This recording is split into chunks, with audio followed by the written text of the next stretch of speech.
বলে অন্যরা 150 টাকা করে নেয়, আমাকে 80 টাকা করে দেবেন। তার উপরে দাঁড়িয়ে আছে পশ্চিমবঙ্গ সর্বদিক থেকে শেষ হয়ে গেছে, মুসলিম ভোট আর পুলিশ এই দুটো করে এই রাজ্যতে ক্ষমতায় আছে, সাধারণ মানুষের সমর্থন নেই। টাকা তো দেওয়া যেতেই পারে। পরবর্তীকালে যখন তিনি বললেন যে আমি টাকার কথা উল্লেখ করিনি, সেদিনই বাংলার মানুষ প্রতিক্রিয়া দিয়েছে।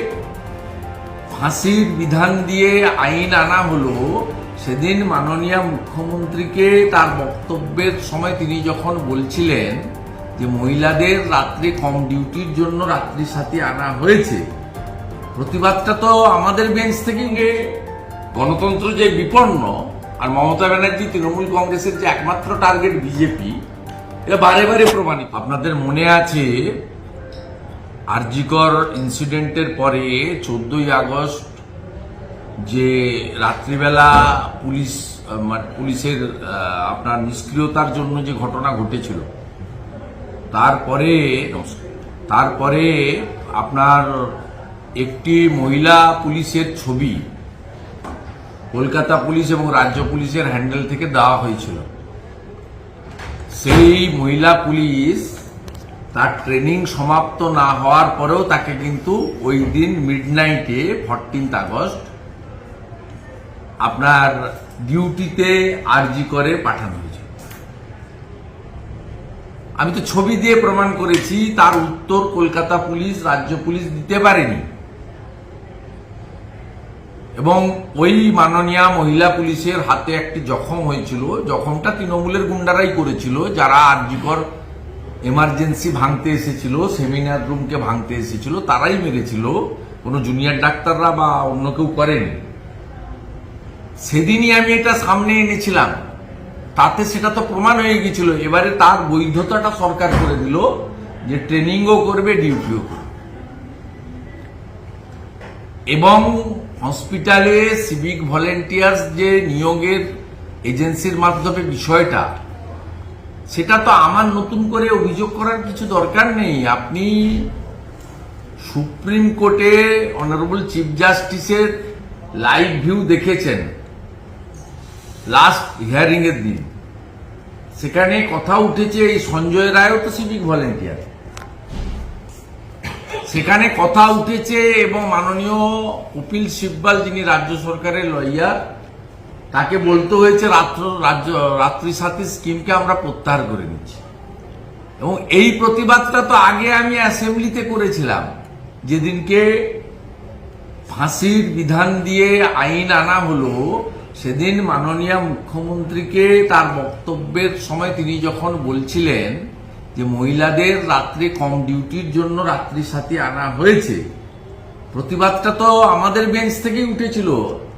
আমরাই বলেছিলাম যে সমানাধিকার রাত্রি, সেটা পরে প্রত্যাহার হয়েছে। এক্ষেত্রে 15 তারিখে আমার 15 বা 16 এক্স হ্যান্ডেল দেখে নেবেন, ট্রেনিংয়ে থাকা মহিলা পুলিশকে ব্যবহার করেছে পশ্চিমবঙ্গ পুলিশ। তার বৈধতাটা সরকারি নোটিফিকেশন করে আনার ব্যবস্থা করা হয়েছে যে ট্রেনিরা ডিউটিও করবে, ট্রেনিংও করবে। আমি ট্রেনিদের বলবো, তাদেরও ঐক্যবদ্ধ হয়ে প্রতিবাদ করার অধিকার রয়েছে, প্রতিবাদ করা এবং এটা রিফিউজ করা।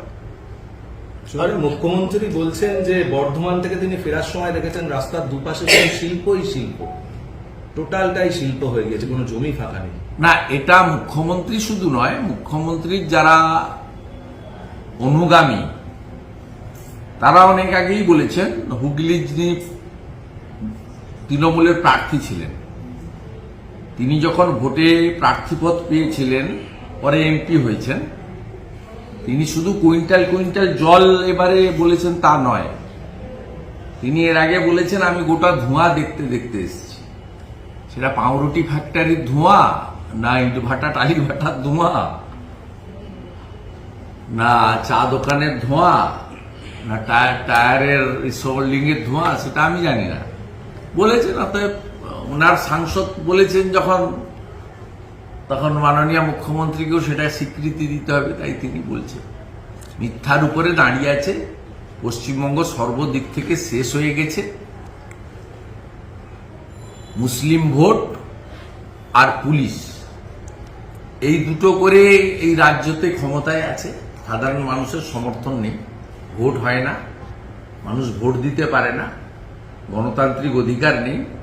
আর মুখ্যমন্ত্রী যে কত মিথ্যা কথা বলেন তার উদাহরণ প্রত্যেক দিনই দেওয়া যায়, কিন্তু সবচেয়ে যে বড় বিষয়টা জনগণ ধরে ফেলেছে, বাংলার মা বোনেরা বিশেষ করে ধরে ফেলেছেন, সেটা হলো 14ই আগস্ট মুখ্যমন্ত্রী বলেছিলেন যে 10 লক্ষ টাকা তো দেওয়া যেতেই পারে।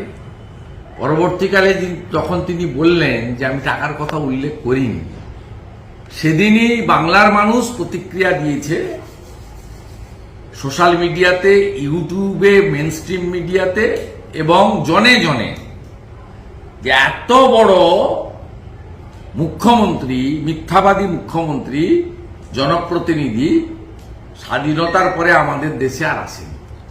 একটা ব্যাপার তারা বলেছেন যে তারা পুজোর দিনগুলোতে এবং এখনো তারা প্রতিদিন 5টা থেকে 7টা তারা অভয়ার স্মৃতিতে তারা সেক্ষেত্রে সেখানে জমায়েত করবেন। উৎসবে তারা যোগ দিচ্ছেন না, যদিও সাধারণ মানুষকে তারা বাধা দিচ্ছেন না যে তারা উৎসবে যোগ দেবেন না বলে, কিন্তু তারা যেটা বলছেন যে তারা নিজেরা কিন্তু দেখুন, উৎসবে আমি যোগ দেবেন আমার না। এই ডাক্তার ভাই বোনদের নিয়ে বেশি কথা বলি না। আমি প্রথম থেকে বলেছি বিজেপিরও মরাল সাপোর্ট আছে, আমারও মরাল সাপোর্ট আছে ওদের প্রতি, এবং ওরা ভালো লড়াই দিয়েছেন, লড়াই করছেন। ওরা কোথায় থামবেন, কোথায় যাবেন, কমপ্লিটলি ওদের নিজস্ব ব্যাপার। এর সঙ্গে কোনো মন্তব্য করা, পরামর্শ দেওয়া উচিত না। আমি রাজ্যের বিরোধী দলনেতা হিসেবে যে পার্টি বিধানসভায় 2 কোটি 28 লক্ষ ভোট পেয়েছে, লোকসভায় 2 কোটি 33 লক্ষ ভোট পেয়েছে, একটা বিগ ব্লক, মানুষ ভোট দিয়েছে। আমি এলওপি হিসেবে একটা পরামর্শ ওদের দিয়েছিলাম। যখন রাজ্য সরকার ওদের চিঠি দিয়ে ডাকলো, আমি তখন বলেছিলাম যে আপনারা এই আন্দোলনকে অরাজনৈতিক রেখেছেন, রাজনৈতিক নেতা নেত্রী জনপ্রতিনিধিদের ভিড়তে দেননি, পতাকা ব্যবহার করতে দেননি, রাজনৈতিক স্লোগান দিতে দেননি। আমাদের এতে কোনো আপত্তি নেই, সমর্থন আছে। আপনারা রাজনৈতিক লোকের সঙ্গে বসবেন না, আপনারা আধিকারিকদের সঙ্গে বসুন। আমি সেদিন পরামর্শ দিয়েছিলাম এয়ারপোর্টের গেটে দাঁড়িয়ে, মুখ্য সচিবের সঙ্গে বসুন, সাংবিধানিক প্রধান রাজ্যপালের মধ্যস্থতায় বসুন। আপনি আপনাদের যেহেতু অরাজনৈতিক আন্দোলন, রাজনৈতিক ব্যক্তিত্ব মুখ্যমন্ত্রী হতে পারে প্রশাসনিক কর্তৃ, after all she is political figure, public representative, এবং একটা পার্টিকে তিনি বিলংস করেন বা লিডারশিপ দেন, সেটা ওরা শোনেনি। ন্যাচারালি আমি আর নতুন করে আমার ভাই বোনদের পরামর্শ দিতে চাই না। শুধু একটা খবর পেয়ে খুব কষ্ট লাগলো, ওরা একটা কনভেনশন করার জন্য ধনধান্য বুক করেছিল, ফিরাদ হাকিমের কাছে কনসেশন চেয়েছিল রেটে। প্রথমে কর্পোরেশন পারমিশন দেওয়ার পরেও পরে আমার মনে হয়েছে মুখ্যমন্ত্রীর নির্দেশে ওই পারমিশন প্রত্যাহার করা হয়েছে, বাতিল করা হয়েছে। তাদের ওদের কি চোখে মুখ্যমন্ত্রী দেখেন বা তৃণমূল দেখে, এইটা থেকে প্রমাণ হয়ে গেল এই ঘটনা থেকে। এটা আমি শুনেছি এবং এটা আমার খারাপ লেগেছে। আজকে কলকাতা হাইকোর্টের রাজ্য সরকার জানিয়েছে যে এটা 2023 সাল থেকেই হচ্ছে, 6 মাস অন্তর এটা নতুন করে রিনিউয়াল করা হয়, আর এইটা শুধু কেসি দাস থেকে ভিক্টোরিয়া পর্যন্ত বলবৎ আছে। রাজ্য সরকার অসংখ্য মিথ্যে কথা বলে কোর্টে, কোর্ট সেটা জানে। ভারতীয় জনতা পার্টিকে 100-র বেশি কর্মসূচি করতে হয়েছে হাইকোর্টে গিয়ে, তার মধ্যে আমাকেই নিতে হয়েছে 76টা, 76। আমার রামনগরে একটা রবিবার দিন কর্মসূচি রয়েছে, ওখানে একটা ধর্ষণ হয়েছে, তার সঙ্গে তৃণমূল ছাত্র পরিষদের 7 জন যুক্ত, 2 জন জেলে গেছে। সেই কর্মসূচিরও এখন অব্দি পারমিশন দেয়নি। ন্যাচারালি রাজ্য সরকার এই ধরনের ভালো ভালো কথাগুলো কোর্টে এগুলো বলছে, আর আপনারা বলছেন, এর সঙ্গে বাস্তবের কোনো মিল নেই। রাজ্য সরকার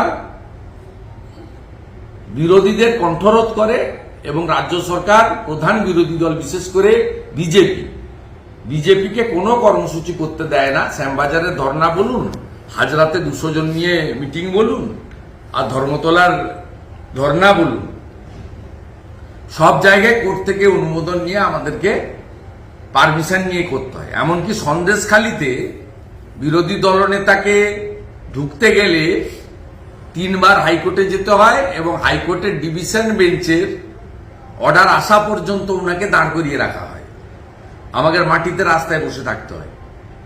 অথচ ওনাদের দলের মন্ত্রী বিধায়কদের জোড়া মন্ত্রী, তখন পার্থভৌমিক মন্ত্রী ছিলেন সুজিত বসু, নারায়ণ গোস্বামী এমএলএ, সুকুমার মাহাতো এমএলএ, তাদের ক্ষেত্রে কোনো পারমিশন লাগে না।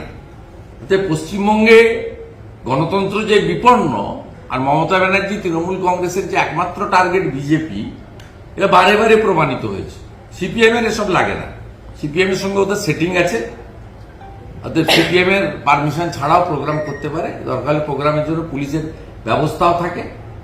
একদিন লালবাজার অভিযান ছিল সিপিএম এর, ওটা কথা বলে চেঞ্জ করে দিয়ে অন্যদিকে নিয়ে চলে গেছে। বলছি, এই থ্রেড কালচার নিয়ে নানা অভিযোগ উঠছে, তার মধ্যে দেখা যাচ্ছে যিনি পোস্টমর্টম করেছিলেন তার বক্তব্য নিয়ে একটা নতুন করে জল্পনা শুরু হয়েছে। মোদ্দা কথা হলো আরজিকর নিয়ে একটা জটিলতা কিন্তু এখনো স্টিল বজায় রয়েছে, এখনো অভয়ের বিচারও পায়নি। এই যে পরিস্থিতিটা, এটা কবে স্বাভাবিক হবে বলে আপনি মনে করছেন? সবকিছু সামনে আসবে, এই থ্রেড কালচার বন্ধ হবে, কবে সেটা? এই থ্রেড কালচার বন্ধ কোনোদিনই হবে না। পুলিশ যদি নিরপেক্ষ না হয় তাহলে থ্রেড কালচার বন্ধ হবে কেন? পুলিশ তো নিরপেক্ষ নয়, পুলিশ তো পার্টি ক্যাডার। আরজিকরের ঘটনার সময় পুলিশের প্রেস ব্রিফিং গুলো, তাদের যে ভাষাগুলো, তো সাধারণ পুলিশ কনস্টেবল এএসআইরা নয়। আপনি সুপ্রতিম সরকারের যে ভাষা, ইন্দিরা মুখার্জির যে সাংবাদিক সম্মেলন, তাতে কি একবারও মনে হয়েছে যে এরা পুলিশ? তৃণমূলের মুখপাত্র মন্ত্রী নেতাদের থেকেও উপরে উঠে এক কাঠি বেড়ে যে ভাষাতে তারা অ্যাটাক করেছেন, আজকে অভয়ার বাড়ি থেকে রিয়াক্ট করতে হয়েছে যে ইন্দিরা মুখার্জি মিথ্যাবাদী, লায়ার। আর থ্রেড বন্ধ হবে কি করে? থ্রেড বন্ধ করতে গেলে হলে পশ্চিমবঙ্গ পুলিশের অন্তত গোটা 10 আইপিএস কে গ্রেপ্তার করতে হবে, অ্যারেস্ট করতে হবে। সেন্ট্রাল ক্যাডার এদেরকে তুলে অন্য রাজ্যে পাঠিয়ে দিতে হবে। আপনি যদি এদের কোমর ভাঙতে না পারেন প্রশাসনিক আইনগত ভাবে, তাহলে কোনোদিন এই থ্রেড কালচার বন্ধ হবে না। যারা থ্রেড করছে তারা জানে যে জিডি হবে না, এফআইআর হবে না, অ্যাকশন হবে না। পুলিশ আমাদের সঙ্গে আছে। পুলিশ মানে তৃণমূল, তৃণমূল মানে পুলিশ। ন্যাচারালি থ্রেড কালচার কোনোদিন বন্ধ হওয়ার বিষয় নয়। আমার লেটেস্ট টুইটটা পেয়েছেন নাকি? 135 নম্বর ওয়ার্ডের কাউন্সিল। একটু দেখি ক্যামেরাতে করে। শ্রীমতী ছন্দা সরকার 80 টাকা করে স্কোয়ার চাইছে প্রমোটার। অন্যরা 150 টাকা করে নেয়, আমাকে 80 টাকা করে দেবেন। তৃণমূল মানে চোর।